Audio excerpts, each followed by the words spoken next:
welcome to Bruery Society Beers episode number 13 of Brutal Battle. So this is another one of those, like the last Bruery Society Beers episode I did, where I don't really have a specific topic to talk about, but I do have to tell you that, as I teased and said before, we are now not Reserve Society members since it's 2021. We are officially in the Hoarder Society, but we don't yet have any of those Hoarder Society beers for these episodes because we have them sitting in our virtual cellar and have not picked them up yet in Washington, D.C. But we will be doing that, so maybe this is the last episode without some Hoarders beers, or maybe we'll do one more after this. I don't know. We'll see, though. But just rest assured that the Hoarders beers are coming, and hopefully you're excited because we are extremely excited.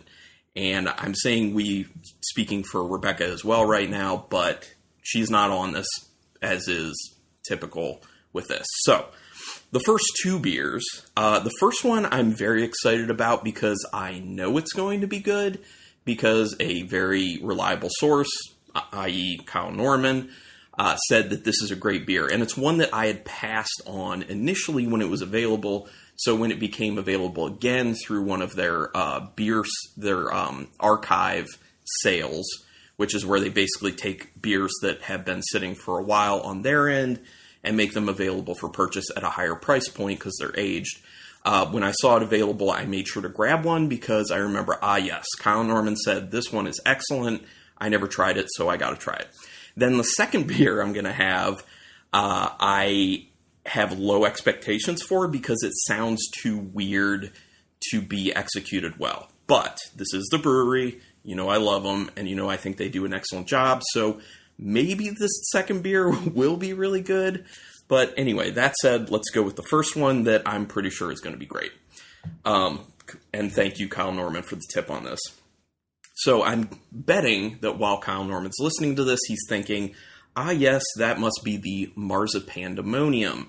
And yes, it is. Now, Marzipandemonium, it says it's a 750 milliliter bottle. It is an imperial stout aged in bourbon barrels with vanilla and flavored with almonds and natural almond extract.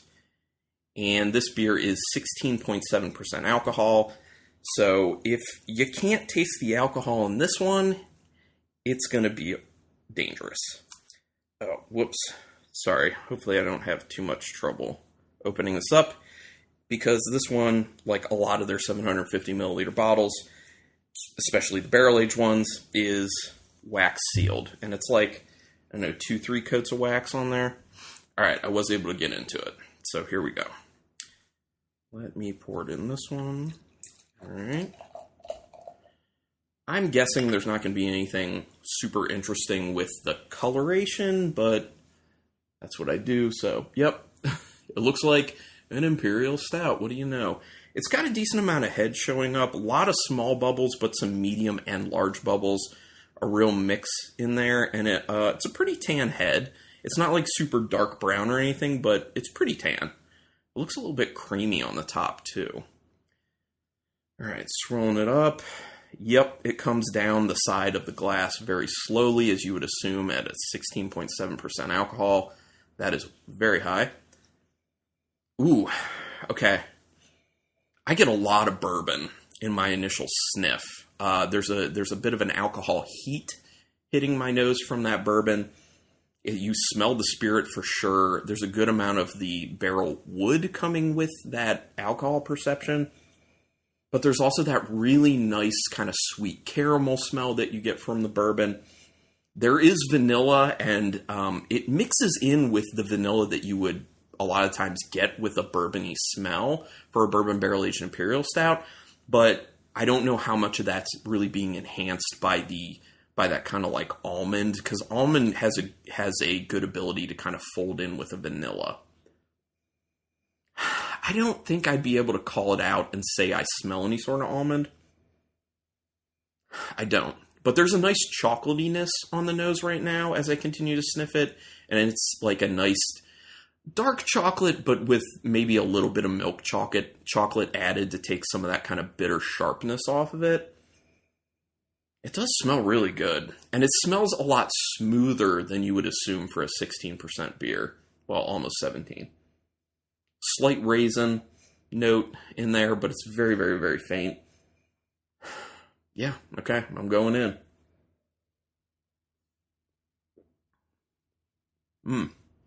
Ooh, that is very, very smooth.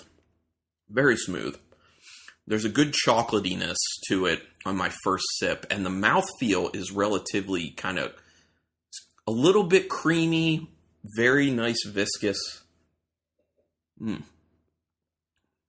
Not syrupy like you would assume for a high ABV beer, though. I get a good amount of the bourbon flavor, like I was saying I was getting in the smell.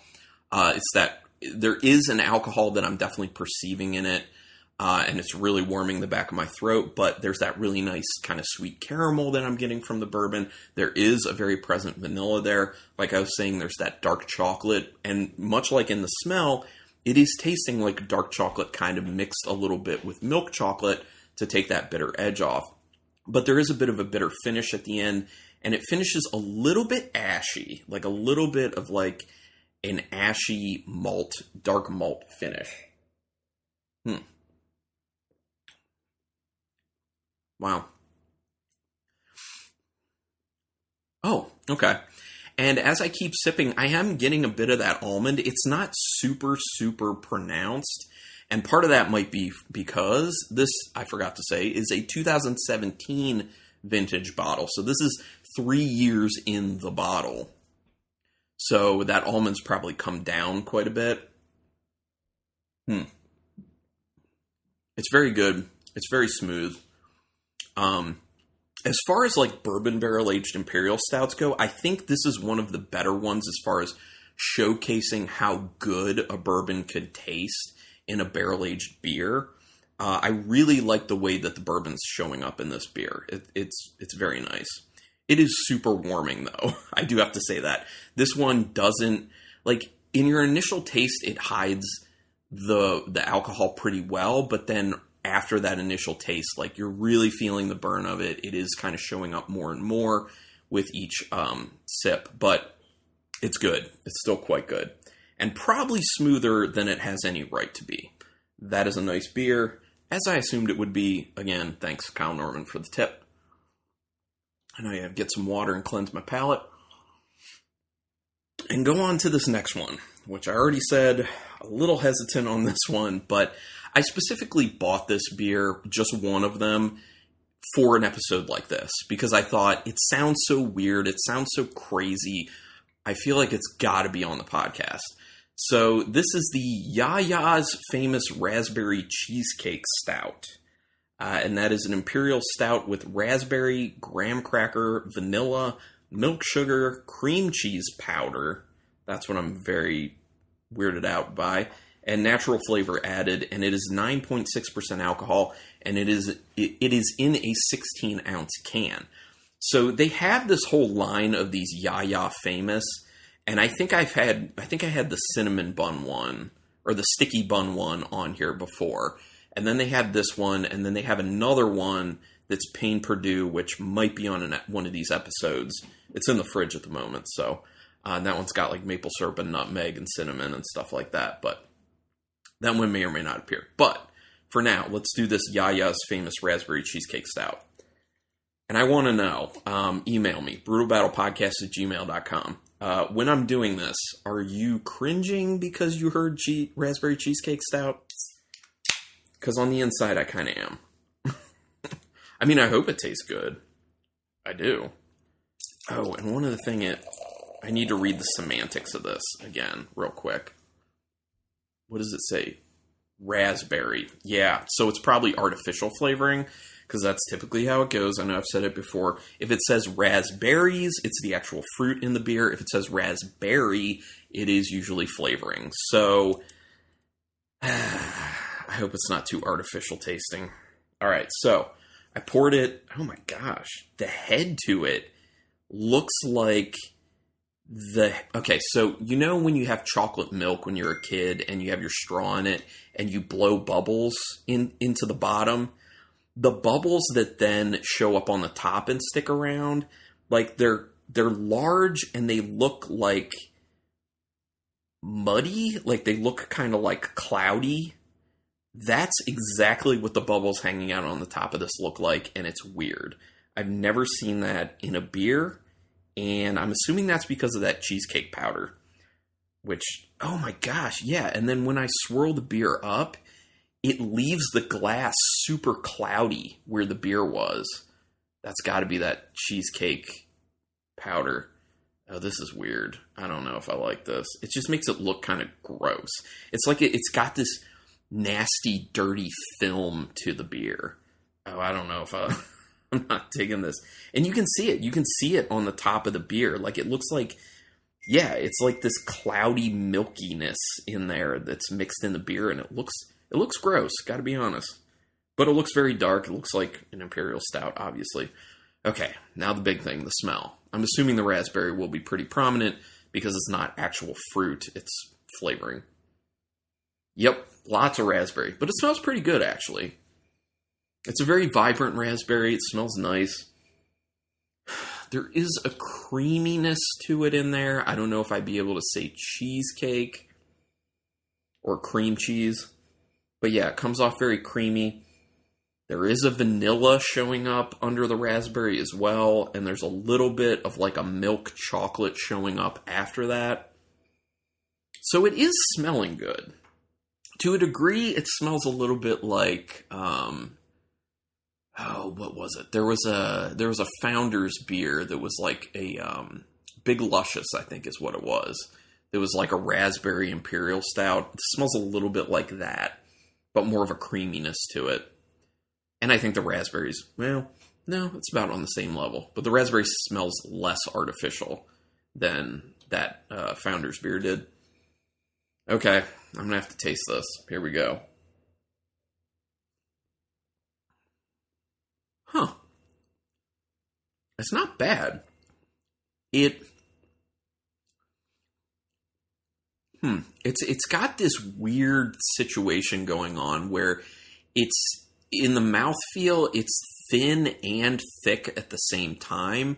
And I think it's because it feels like it's kind of two different elements coming together when you sip it.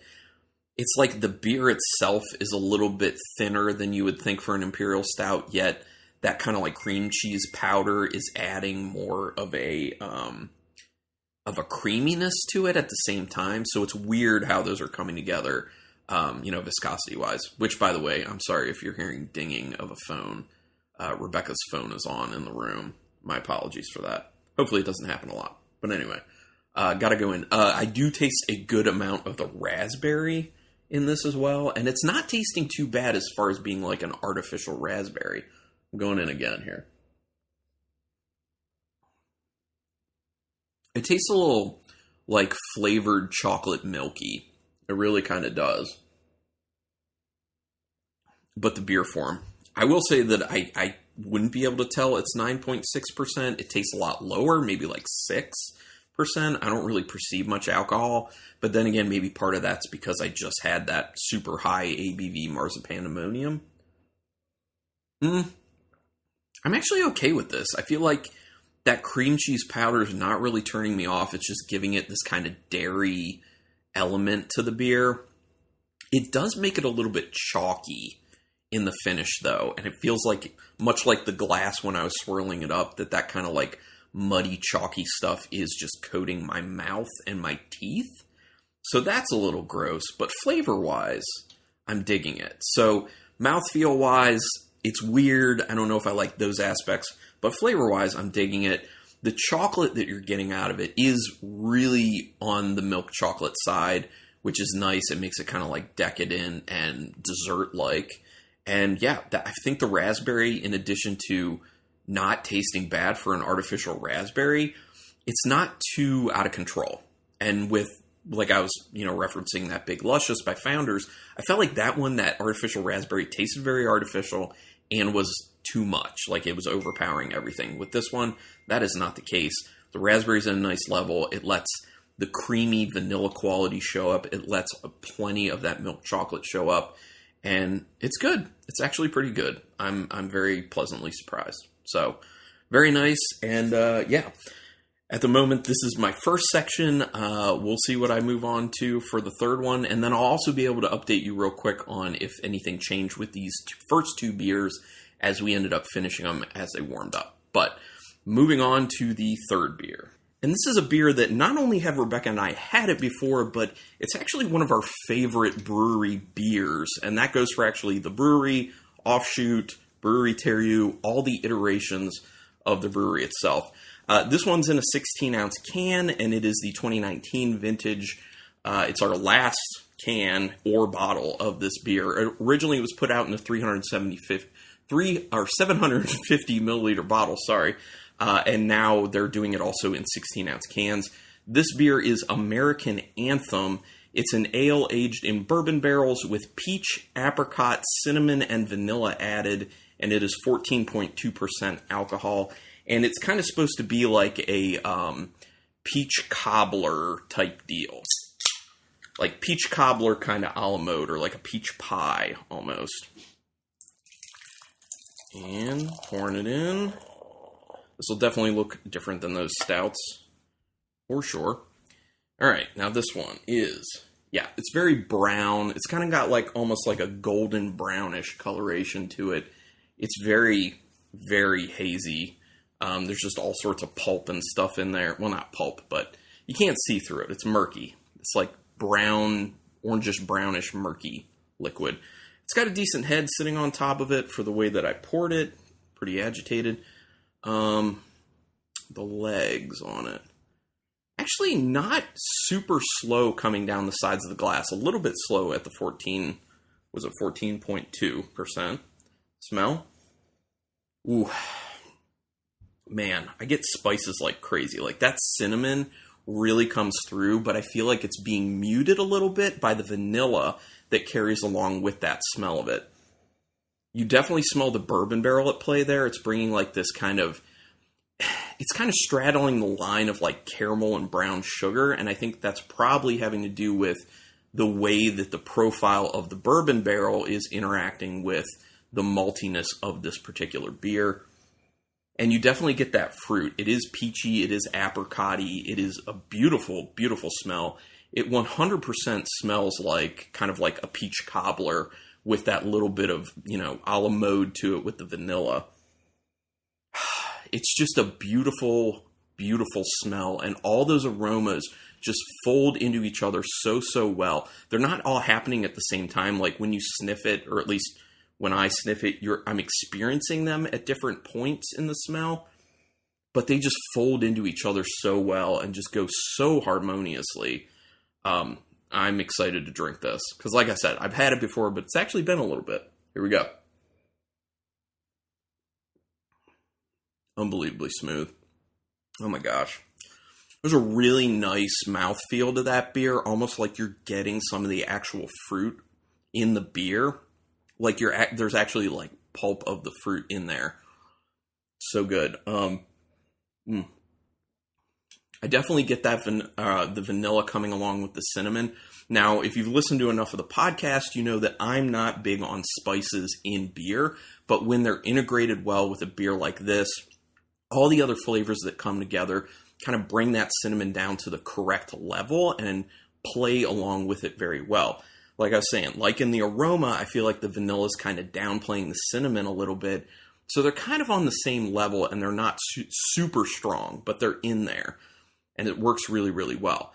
There is that kind of straddling the line, like I said, in the aroma of the caramel and almost between caramel and brown sugar smell that's, like I was theorizing the play between the bourbon barrel character and the actual malts of the beer. And that fruit's really good. And all those flavors just carry through the entire thing. Where I was saying that I was kind of experiencing the smells in particular orders, like it wasn't all at the same time. All the flavors are at the same time, for the most part. I think the thing that hits me first, because it is a particular, particular taste, is the cinnamon along with that vanilla, and then it gives and then it's the fruit coming into it, and that caramel / brown sugar coming into it, and they're all just mixing together at that point. This beer is way easier to drink than it should be at the 14.2%. I'm not really perceiving a ton of alcohol. I would honestly guess this alcohol at like 9, maybe. But it is unbelievably smooth. It is very, very tasty. You see in the flavor where it is inspired by that, peach cobbler a la mode. It's a very well-made beer. It's very nuanced. It's very tasty. Really like that beer. So, man, that's I knew that one was going to do well, and it did well. So that takes me to the fourth beer now, and the reason that I picked this specific beer is because I was told by Sean Creel, who used to work for the brewery, that this beer was kind of like the American Anthem in a way, and that got me excited, so I made sure to order it. And this beer actually initially was a small batch beer done for the Hoarder Society. But this year, well, this is a 2020 bottle, so in 2020, it was brewed at a larger scale, and it was available to Reserve Society and I believe Hoarder Society at the same time. Now, this is in a 750 milliliter bottle. This will be my first time trying this one, and this one is called Pie Happy. It is an ale aged in bourbon barrels with apples, vanilla, and spices added. So based on the descriptor, you can hear how it's very similar to the American Anthem, except it's like apple pie, not like peach cobbler, basically. It's 16.5% alcohol, so significantly higher. I mean, a little more than 2% higher than the American Anthem. So, gotta open that up. There we go. I'm excited for this one, my first try of it. The color as I'm pouring it is looking pretty similar to the American Anthem, honestly. Pretty similar. I'm going to move some things around on the table. Okay. So here we go. Coloration. Oh, it's definitely darker. It's a lot darker. It's more of like a straight up brown. The other one was like an orange brown. Yeah, very straight up brown. Can't see through it like the other one. The head's looking pretty similar. It's like this light yellowish brownish head, and a decent amount of it too. It's a little bit creamy. And that was the case with the American Anthem as well. I don't think I really spoke to that a whole lot. As far as the legs, yeah, it's coming down a bit slow on the edges. Smell. Ooh, man, this one is way more heavy on that vanilla and that kind of caramel and brown sugar smell. It's much sweeter. I am getting the apple, but the apple is more subdued in this beer than the apricot and peach was subdued in the American Anthem. It's a lot of sweetness up front, and I get a little bit of the spices coming through. Smelling like maybe a little cinnamon mixed with some nutmeg in there as well. This nose is a lot more subtle than the American Anthem is, and it's not as good, I will say, the nose. But it's still a good nose. And the fact that it's 16.5%, I don't smell the alcohol, so that's kind of crazy. And as I keep sniffing it, I start to get a little more of that apple peeking through. And it's nice. Oh, now I'm getting a little bit of astringency, though. But there's so much of that kind of caramelly sweetness in there, and a little bit of vanilla. All right. Let me get a sip of water real quick. Make sure my palate's fully cleansed for this one, and I'm going in. Ooh, whoa. Okay, so the apple's definitely in there, and much like the American Anthem, for the most part, all the flavors are carrying through with each other. There's way more perception of that caramel, like I was getting in the nose, and way more vanilla to this one than in the American Anthem. Yeah, it is sweeter as well. It's a lot sweeter, actually. But it's also tasting thicker. That's probably partially due to that higher ABV. It's more of a serious beer. I do get more of an alcohol heat to it. I'm perceiving it more than in the American Anthem, which I was saying I would guess at like a 9. This one I'd guess probably more around like 10, 11. Oh, and now the spices are kicking in a lot more. Yeah, there go the spices. They're kicking in a lot more. which is also, it's weird because it's also enhancing the apple along with the spices. It's very, very interesting. So like I said, like cinnamon, nutmeg going on in there, and that just keeps rising a bit along with the apple flavor, which is good because it's actually taking that sweetness down a little bit, because initially the sweetness to me was a little much, like a little too sweet. This is good though. I see the inspiration of that apple pie with the a la mode. The vanilla is nice in this. Like I said, it is higher perception-wise than in the American Anthem, and I like that in this beer. But yeah, just stronger flavors in general, and I feel like where I was saying that the American Anthem one is very, very nuanced, this one is as well, but I think it's less so than the American Anthem. But both of these are very tasty. So, yeah. Oh, that's good. Yeah, they're both really good. I'm a fan of this. This has been a very nice lineup. So, real quick, I'm going to pause. You won't know any difference because it'll keep rolling.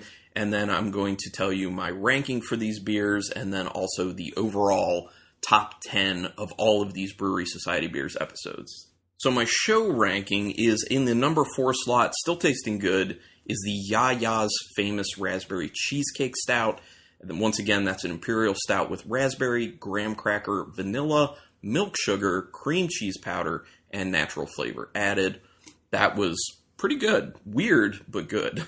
Number 3, tasting really good, and especially when it warmed up. When we finished this off and it had warmed up more, you got more of the actual almond coming out in it. It still wasn't super strong, but this is the Marza Pandemonium, and that's the Imperial Stout aged in bourbon barrels with vanilla and flavored with almonds and natural almond extract. My number 2 is the Pie Happy, which once again is the ale aged in bourbon barrels with apples, vanilla, and spices added. That's a really nice beer. Like I said, it's well nuanced, but it's just not as nuanced and as tasty as the number 1 beer for this one, which is the American Anthem, which is an ale aged in bourbon barrels with peach, apricot, cinnamon, and vanilla added. So that brings us to the overall top 10 running of all these Brewery Society Beers episodes. And yes, the American Anthem did crack the top 10, so we'll see where it goes. Number 10 overall, Chocolate Rain 2015. This was aged 4 years when I had it. This was a bourbon barrel-aged Imperial Stout with cacao nibs and vanilla beans. Number 9, Chocolate Rain, spelled R-E-I-G-N. That's the double barrel Imperial Stout with cacao nibs and vanilla beans, so it's the one-upped version, basically.